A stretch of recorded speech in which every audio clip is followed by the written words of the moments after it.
বিভিন্ন প্রতিযোগিতামূলক পরীক্ষার ক্ষেত্রে একটি গুরুত্বপূর্ণ ম্যাথের টপিক হলো অ্যালিগেশন। এই অ্যালিগেশন টপিকটিকে আমি এক্সাম প্রিপারেশনের পক্ষ থেকে বেশ কিছু শর্টকাট ট্রিক্সের মাধ্যমে আলোচনা করছি, যে ট্রিক্সগুলো জানলে তোমরা সেকেন্ডের মধ্যে এই অঙ্কগুলো করে আসতে পারবে। আর এই মিশ্রণের উপরে টোটাল 3টি সেট রয়েছে। এর মধ্যে আজ আমি অতীব সহজ একটি সেট, যা দেখা মাত্রই তোমরা করতে পারবে, এরকম একটি সেট নিয়ে আলোচনা করছি এবং সেই ট্রিক্সগুলো নিচে দিয়ে দিচ্ছি। দেখে নিই আমরা তার মধ্যে কি অঙ্ক রয়েছে।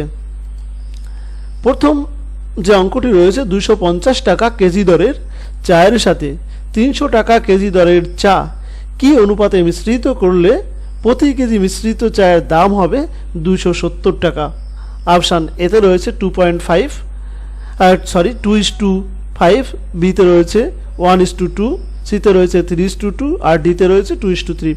আমরা এই অ্যালিগেশন অঙ্ক করার সহজ যে নিয়মটি, সেটা হলো আমরা দেখব যে 3টি পয়েন্ট রয়েছে, তার মধ্যে একটি হলো এক প্রকার চা হলো 250 টাকা, আর আরেক প্রকার চায়ের দাম হচ্ছে 300 টাকা, আর মিশ্রিত চা অর্থাৎ দুটো ব্লেন্ডিং করে বা মিশ্রণ করে যেটা পেলাম সেটা কত, 270 টাকা।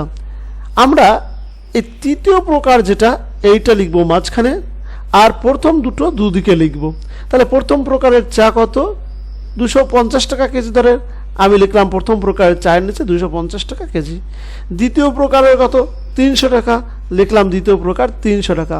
আর তৃতীয় যে প্রকারটা সেটা কত টাকা, 270 টাকা। এইটা যেহেতু দুই প্রকার চা দিয়ে মিশ্রিত চা, এইটা কিন্তু লিখবো আমি মাঝখানে, দেখো এখানে লিখেছি। এবার লেখার পর এটা বিয়োগ করব, এই কোনাকুনি বিয়োগ হবে। তাহলে এখানে 250 আর 270 এক্ষেত্রে বিয়োগ করলে কত থাকবে, 20।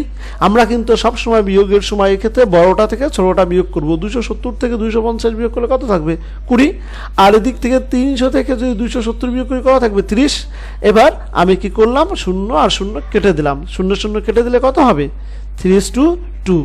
So right answer is C, 3:2। Next আমরা দেখে নিই, পরেরটা রয়েছে 2 নম্বরে, 4 টাকা 50 পয়সা কেজি দরের আলুর সাথে 4 টাকা 75 পয়সা কেজি দরের আলু কি অনুপাতে মেশালে প্রতি কেজি মিশ্রিত আলুর দাম হবে 4 টাকা 65 পয়সা। তাহলে এক্ষেত্রে আমরা দেখতে পেলাম যে দুই প্রকার আলু, তার এক প্রকার আলু কত, 4 টাকা 50 পয়সা কেজি, আর এক প্রকার আলু কত, 4 টাকা 75 পয়সা কেজি, আর মিশ্রিত যেটা সেটা পেলাম হচ্ছে 4 টাকা 65। তাহলে এখানে যে দুই প্রকার দুই দিকে লিখলাম, একদিকে লিখেছি 4 টাকা 50, আর একদিকে কত, 4 টাকা 75, আর মিশ্রিত যেটা দেখো সেটা লিখেছি মাঝখানে।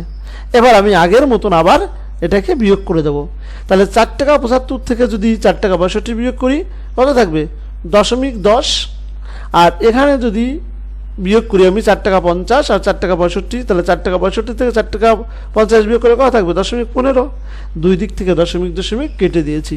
তারপর 5 দিয়ে কাটাকাটি করলাম, 5 দুগুণী 10, 3 পাঁচা 15। তাহলে কত হলো, 2:3।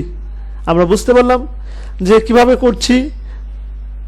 নেক্সট 3 নম্বর অঙ্কটা দেখে নাও কি রয়েছে, 30% সিরাপযুক্ত শরবতের সঙ্গে 40% সিরাপযুক্ত শরবত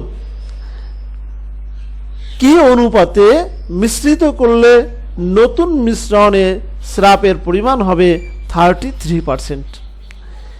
এখানে খেয়াল করো যে প্রথম প্রকার যেটা সেটা হচ্ছে 33, দ্বিতীয় প্রকার কত, 40%, আর তৃতীয় প্রকার যেটা আমি দুই প্রকার মিশ্রিত করে যেটা পেয়েছি সেটা 33%। তাহলে এটা মাঝখানে যাবে। তাই আমি লিখলাম একদিকে হচ্ছে 30% আর একদিকে 40%, আর দুটো মিশ্রিত করে যেটা পেয়েছি সেটা হচ্ছে 33%। 33%টা হয়েছে আমার মাঝখানে। এবার আমি বিয়োগ করব। তাহলে 40 থেকে যদি 33 বিয়োগ করি কত থাকবে, 7। আর 30% থেকে যদি 33% আর 30% এই দুটো যদি বিয়োগ করি তাহলে কত থাকবে, 3%। তাহলে এক্ষেত্রে কত পেলাম, 7:3। দুই দিক থেকে পার্সেন্টেজ আউট কেটে দেবো, তাহলে 7:3। তাহলে এক্ষেত্রে সঠিক অ্যান্সারটি হবে B. So right answer is B. Next অঙ্ক নাম্বার আমরা যাচ্ছি 4-এ। খাঁটি দুধের দাম 16 টাকা অবলিক লিটার। এরূপ 58 লিটার দুধের সাথে কত লিটার জল মিশালে মিশ্রিত দুধের দাম হবে 14.50। তোমরা দেখো যে যারা দুধের বিজনেস করে তারা যে বাড়ি থেকে দুধ নেয় পাশে একটা টিউবওয়েল, সেখানে গিয়ে ওর মধ্যে জল দিয়ে নেয়। তারা কিন্তু জলটা কেনে না, দুধটা কেনে। তাই তখন দামটা অলরেডি কমে যায়। সেই কথাটা এখানে বলা হয়েছে যে 16 টাকা লিটার দুধের দাম, তার সাথে কি করেছি 0 টাকা লিটার দরে আমি জল কিনেছি, মানে কোনো পয়সা দিইনি জল কিনতে। কিনে আমি কি করলাম, সেই দুটোকে মিশিয়েছি, মিশিয়ে আমার দাম পড়ে গেল কত 14.50। তাহলে প্রথম প্রকার দুধের দাম 16 টাকা, তারপরে জলের দাম কত 0 টাকা।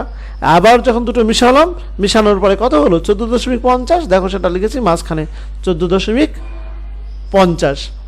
এবার আমরা ঠিক আগের মতন অ্যালিগেশন করেছি, 16 থেকে 14.50 বিয়োগ করলাম, কত হলো 1.50। আর 0 আর 14.50 বিয়োগ করলাম, থাকলো 14.50 হবে। দুই দিক থেকে 0 আউট, দশমিক আউট, কত করে থাকলো 145। আর এদিকে 15, আবার 5 দিয়ে কেটেছি, 5 দিয়ে যদি 145কে কাটি 29, 5 দিয়ে 15কে কাটি কত হবে 3। তাহলে এখানে আমি পেলাম 29:3।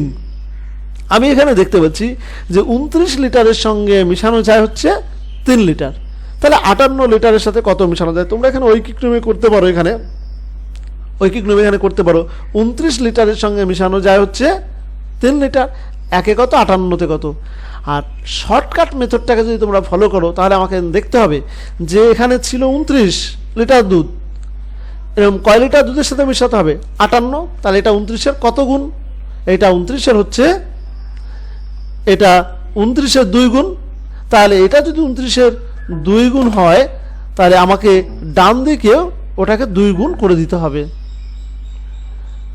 আমি এটা ডান দিকেও 2 গুণ করব, আর ডান দিকে 2 গুণ করলে আমার 3 দুগুণী কত হবে 3 দুগুণী 6। এভাবে আমরা করতে পারি শর্টকাট। আর না পারলে আমরা লিখব 29 লিটারের সঙ্গে মেশানো যায় 3 লিটার, একে কত 58তে কত। দেখবে আমি পরের অঙ্কটা করে দিয়েছি, যদি না বুঝতে পারো তাহলে পরেরটার মতন করবে। নেক্সট অঙ্ক যে 6 টাকা কেজি দরের 45 কেজি আলুর সাথে 8 টাকা কেজি দরের আলু কি অনুপাতে মিশালে আলুর ক্রয় দাম মূল্য হবে 6.50 টাকা কেজি। তাহলে 6 টাকা কেজি দরের 45 কেজি আলুর সঙ্গে 8 টাকা কেজি দরের আলু মিশালে মিশ্রিত, তাহলে এখানে কত কেজি হবে? এখানে কতটা নেই, এখানে কত হবে? 6 টাকা কেজি দরের 45 কেজি আলুর সঙ্গে 8 টাকা কেজি দরের কত কেজি আলু মিশালে মিশ্রিত আলুর দাম হবে 6.50 টাকা প্রতি কেজি। তাহলে আমরা এক প্রকার আলু পেলাম 6 টাকা, আর এক প্রকারের আলু পেলাম 8 টাকা। এবার আমি মিশ্রিত করে কত হলো 6.50। তাহলে এটা কোথায় আসবে? মাঝখানে লিখলাম। এবার বিয়োগ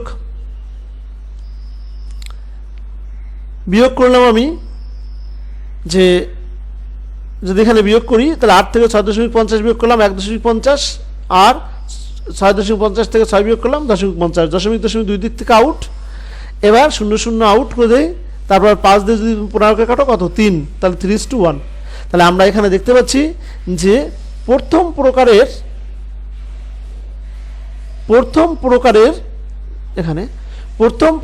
আমরা যদি 3 কেজি আলুর সঙ্গে দ্বিতীয় প্রকার মিশানো যায় হচ্ছে 1 কেজি। তাহলে এইরকম 45 কেজি আলুর সঙ্গে কত কেজি আলু মিশাতে হবে এটা আমাকে বের করতে বলেছে। তাহলে 3 কেজির সঙ্গে 1 কেজি, একে কত 1/3, আর 45 কত, তাহলে 1/3 ইন্টু 45, কাটাকাটি করলে হবে 15। সো সঠিক অ্যান্সার হবে এ। বোঝা গেল? আর না হলে আগে যেটা করেছিলাম তোমরা এইভাবেও করতে পারো। এইভাবে যদি আমরা করি তাহলে আমরা কি দেখব, যে এই যে অঙ্কটা, যে এই 45টা এই 3-এর কত গুণ 15 গুণ, তাহলে এখানে 1-এর সঙ্গেও 15 গুণ করে দেবো। ওকে, নেক্সট 4 নাম্বার, যে 10,000 টাকা একটি টেপ রেকর্ডার সঙ্গে টিভি কিনে টেপটিকে 20% লাভে এবং টিভিটিকে 10% লাভে বিক্রি করে মোটের উপর 20% লাভ করে, তাহলে টিভিটির ক্রয় মূল্য কত? খেয়াল করো যে টেপ 20%, টিভি 10%, আর মোটের উপর লাভ কত? 12%, তাহলে মোটের উপর যেটা সেটা মাঝখানে বসবে। এবার বিয়োগ 20 থেকে 12 বিয়োগ 8, 10, আর এখানে 12 থেকে 10 বিয়োগ কত? 2। এবার করার পর আমি এটা কাটাকাটি করলাম, তাহলে কত হলো? 1:4। এবার দেখো মোট যদি 5 টাকা হয় তাহলে টিভির দাম কত? 4 টাকা। আর টেপের দাম কত? 2 টাকা। আমাকে কী বের করতে হবে? টিভির দাম। তাহলে মোট যদি 5 টাকা হয়, টিভির দাম 4 টাকা, আর মোট টিভি আর টেপ মিলে কত দেওয়া আছে? এখানে 10,000। তাহলে 10,000 কত হবে? কাটাকাটি করলাম, ইন্টু হবে 8,000।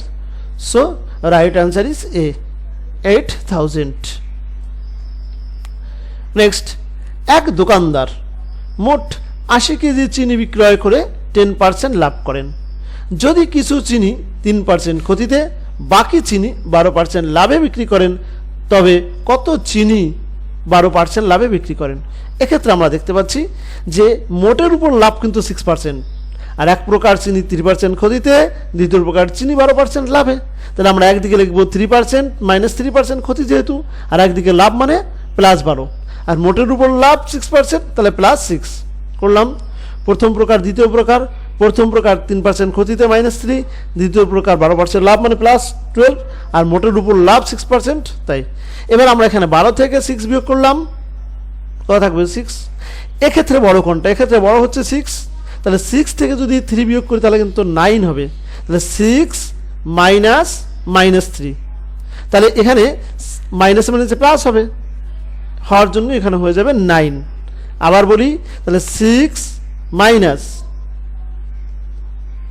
First bracket -3। এবার পরের লাইনে -3 প্লাস হয়ে যাবে, হওয়ার জন্য এখানে হবে 9। তাই সঠিক অ্যান্সারটি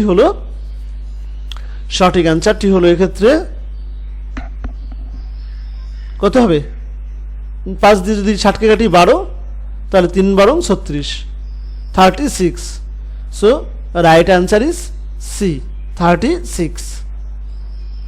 পরবর্তী, এক ব্যক্তি 500 টাকায় 2টি পেন কিনে প্রথমটি 10% লাভে এবং দ্বিতীয়টি 2% ক্ষতিতে বিক্রি করে, মোটের উপর 5.2% লাভ করেন। প্রথম পেনটির ক্রয় মূল্য কত? তাহলে প্রথম পেন, দ্বিতীয় পেন, প্রথমটা 10% লাভে, দ্বিতীয়টা 2% ক্ষতিতে, মোটের উপর 5.2% লাভ। এক্ষেত্রে বিয়োগ করব, 10 থেকে 5.2 বিয়োগ 4.8, পরেরটা 5.2 থেকে -2 যদি বিয়োগ করি তাহলে এখানে কিন্তু হয়ে যাবে 5 এর সঙ্গে 2 যোগ করলে 7, 7.2, তাহলে এটা হবে 7.2 4.8, দুই দিক থেকে পয়েন্ট আউট করে দিলাম। 12 দিয়ে কাটছি, 6 রং 72, আর 4 রং 48, আবার 2 দিয়ে 3 দুগুণী 6, আর 2 দুগুণী 4, তাহলে 3:2। এখানে আমরা দেখতে পেলাম যে মোট যদি 5 টাকা হয় তাহলে আমার প্রথমটার দাম হচ্ছে 3 টাকা, আর মোট কত টাকা? মোট তো 500 টাকা। তাহলে 500 টাকা হলে কত হবে? ইন্টু 500, 5 দিয়ে কাটলাম 3, আর 100 গুণ করলে হবে 300। So right answer is 300। Option A is correct.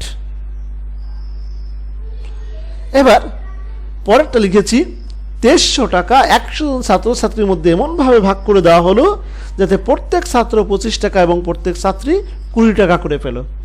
তাহলে দেখলাম আমরা একজন ছাত্র পেল 25, ছাত্রী পেল 20, আর টোটাল এইভাবে যদি 2300 টাকা 100 জন পায়, 2300 টাকা যদি 100 জন পায় তাহলে একজন কত পাবে? এই 2300কে 100 দিয়ে ভাগ করলে যেটা হবে সেটা। তাহলে একজন ছাত্র পায় 25, ছাত্রী পায় 20, আর টোটাল 100 জন মিলে পায় হচ্ছে 2300 টাকা। এখানে যদি কাটাকাটি করি কত থাকবে? 23। এবার আমি বিয়োগ করলাম 20 থেকে, 20 আর 23 বিয়োগ করলাম 3, 25 আর 23 বিয়োগ করলাম কত হলো? 2। তাহলে এখানে হলো 3:2। আমার ছাত্র বের করতে বলছে। আমি দেখছি মোট যদি 5 হয় তাহলে ছাত্র কত? তার মধ্যে 3, আর আমার ভাগ করে দিতে হবে কত টাকা? ভাগ করে দিতে হবে, এখানে ভাগ করে দিতে হবে 100 টাকা, তাই ইন্টু 100, তাই 5 × 100 = 3 × 60, ছাত্র সংখ্যা হয়ে যাবে 60। আজকে লাস্ট অঙ্ক একটি বাক্সে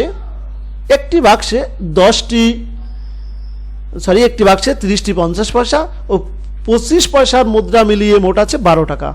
50 পয়সার মুদ্রার সংখ্যা কত?